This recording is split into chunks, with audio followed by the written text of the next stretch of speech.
여러분, 오늘 하루도 고생 많으셨습니다. 퇴근길 맥주 한 잔이 절로 생각나는 참 쉽지 않은 시장이죠. 주식으로 세상 이야기 채널 23년차 실전 투자자입니다. 본격적인 시작에 앞서 늘 강조드리는 원칙 하나 말씀드리고 가겠습니다. 본 영상은 특정 종목에 대한 투자 권유가 아니며 모든 투자 결정과 책임은 투자자 본인에게 있습니다. 과거 실적은 미래 수익을 보장하지 않습니다. 자, 지난 4월 바이오 섹터 폭락 때 멘탈 좀 흔들리셨나요? 시장의 충격이 상당했죠.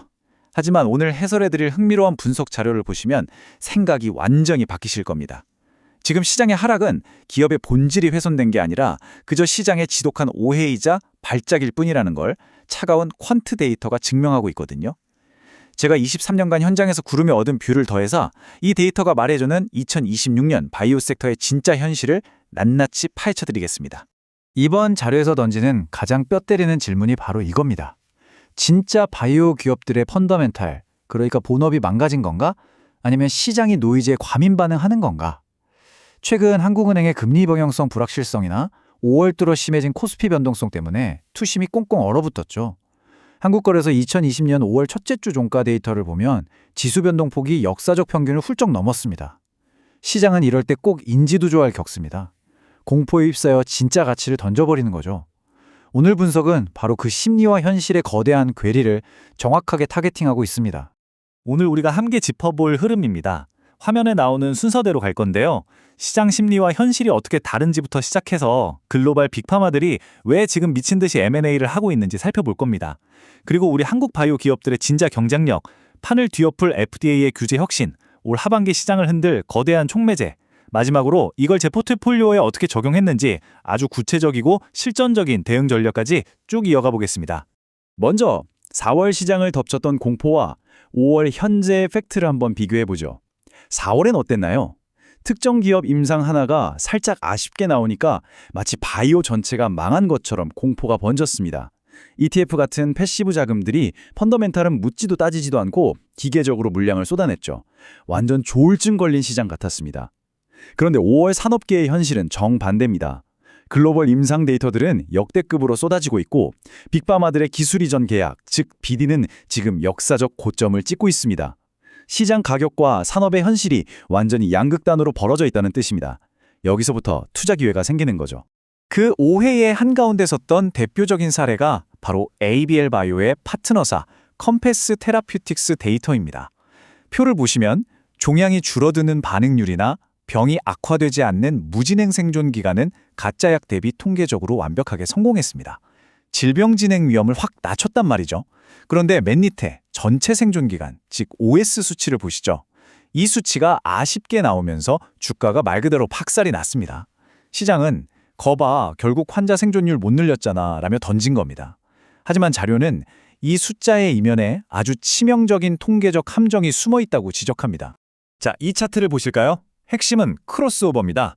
대조군, 즉 기존 약을 먹던 환자들의 무려 54%가 중간에 병이 악화되니까 인도적 차원에서 이 새로운 시험약을 투여받게 된 겁니다.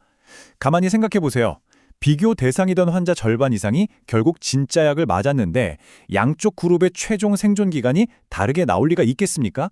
겉보기엔 비슷하게 수렴하는 게 당연하죠. 약이 효과가 없었던 게 아니라 임상 디자인상의 구조적 왜곡 때문에 숫자가 가려진 겁니다. 진짜 팩트는 약효는 확실했다는 거죠. 이제 관점을 좀 더 큰 물로 거시적인 매크로 레짐으로 넘겨보겠습니다. 210억 달러, 우리 돈으로 약 28조 원이 넘는 엄청난 돈입니다. 일라일릴리가 올해 단 4개월 만에 6건의 M&A에 쏟아부은 액수예요. 지난 3년 평균치와 비교하면 그 속도와 규모가 경이로울 정도입니다. 제약사가 단기간에 이렇게 공격적으로 돈을 쏜다. 이건 단순히 파이프라인 몇 개 더 얹었겠다는 게 아닙니다. 완전히 다가올 미래 생태계를 통째로 먹겠다는 생존 본능인 거죠. 자료는 릴리의 이런 행보를 공급망, SM 관점에서 기가 막히게 분석합니다. 표를 보세요. 단일 신약 하나를 콕 집어 산 게 아닙니다. 만성염증 억제제부터 체내 삽입형 CART, 그리고 고형암을 타겟하는 듀얼 페이로드 ADC까지 완전히 새로운 차세대 모달리티 전번에 걸쳐 아주 촘촘하게 해칭, 즉 분산 베팅을 하고 있습니다. 비만 치료제 팔아서 번 그 막대한 잉여 현금 흐름을 미래 바이오 무기 체계를 싹쓸이하는 데 전면적으로 붙고 있다는 겁니다. 길리어드는 또 어떤지 비교해 볼까요? 길리어드 역시 최근 6주 동안 약 150억 달러를 태웠습니다. 그런데 스타일이 좀 다릅니다.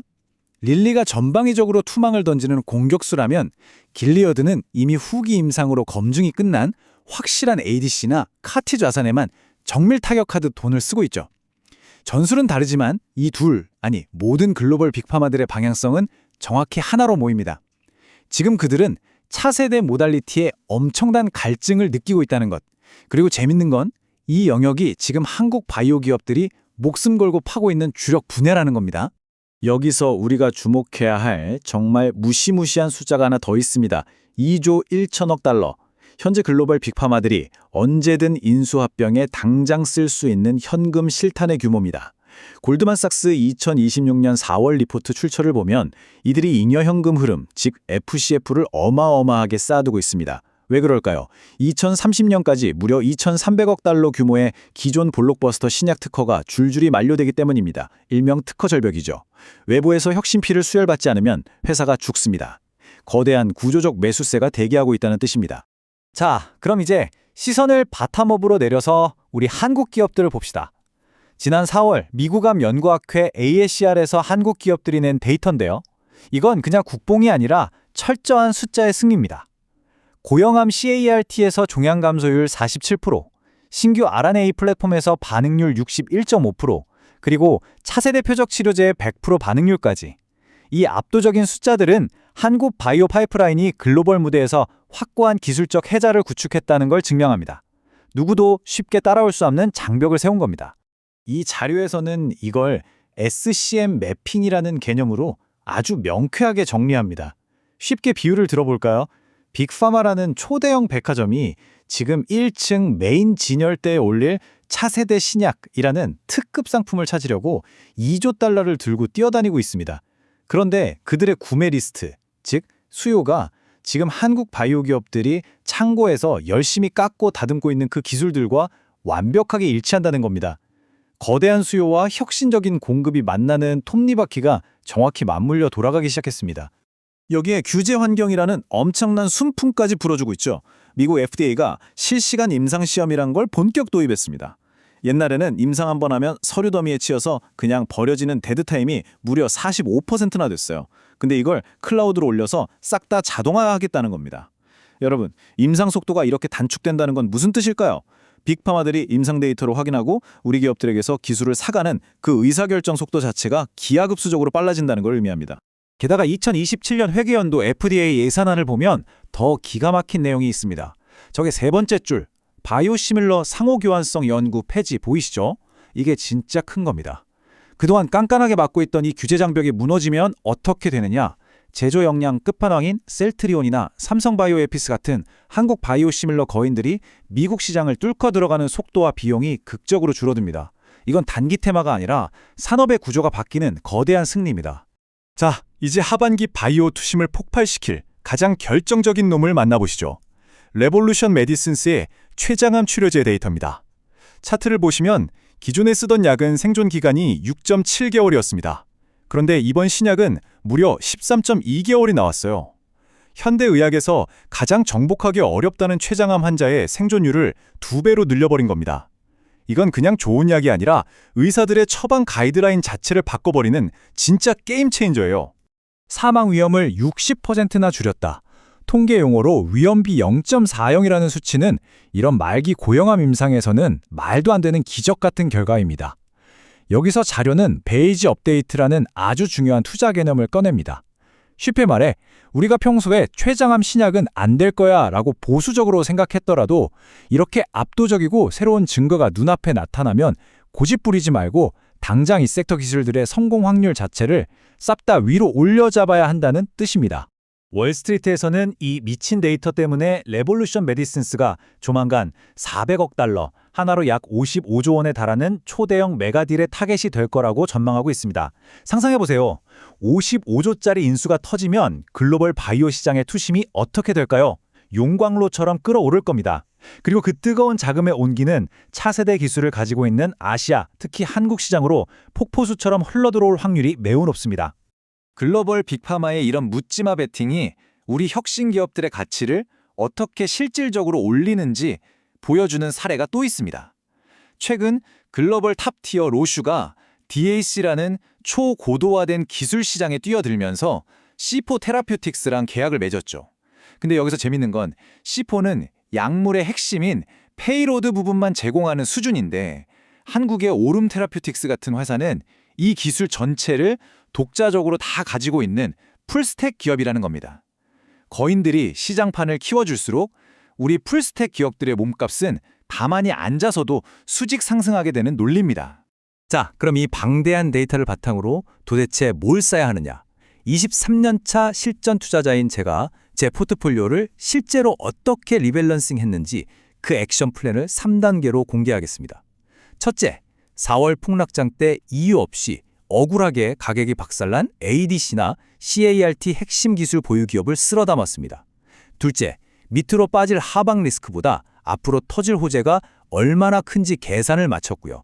셋째, 곧 다가올 ASCO 같은 초대형 학회들의 초록 발표 날짜를 스마트폰 캘린더에 매도 트리거로 딱 박아뒀습니다. 철저히 일정과 데이터로 움직이는 거죠. 하지만 투자에 무조건은 없죠. 저는 늘 리스크 관리를 1순위로 둡니다. 낙관, 기본, 최악의 3가지 시나리오를 무조건 짜놓고 시작합니다. 특히 내 원금이 어디까지 깨질 수 있는지, 가치 위험을 뜻하는 VAR 한도를 딱 설정해두고 기계적인 스탑로스를 겁니다. 지금 시장을 분석해보면 우리가 이를 위험 1 대비 위로 먹을 수 있는 기대 수익이 2.5에 달하는 환상적인 진입 구간입니다. 감정을 철저히 배제하고 이런 손익비가 나오는 구간에서는 과감하게 하지만 차갑게 승부를 봐야 하는 시점입니다. 자, 마무리하겠습니다. 오늘 자료가 주는 결론은 너무나 선명합니다. 시장은 지금 엄청난 구조적 성장을 앞둔 바이오 섹터에 아주 보기 드문 세일, 딥 디스카운트를 제공하고 있습니다. 여러분은 계속해서 캔들 차트의 노이즈에 일희일비하며 반응하시겠습니까? 아니면 오늘 우리가 함께 파헤친 이 차가운 퀀터 데이터와 빅파마들의 돈의 흐름에 논리적으로 대응하시겠습니까? 시장은 예측의 영역이 아니라 철저한 대응, 그리고 생존의 무대입니다. 오늘 해설이 여러분의 계좌를 지키고 불리는데 실질적인 무기가 되었길 바랍니다. 다음 해설에서는 여러분이 남겨주신 댓글을 바탕으로 더 깊이 들어가 보겠습니다. 궁금한 종목이나 뷰가 있다면 언제든 남겨주세요. 지금까지 23년차 베테랑의 시선이었습니다. 감사합니다.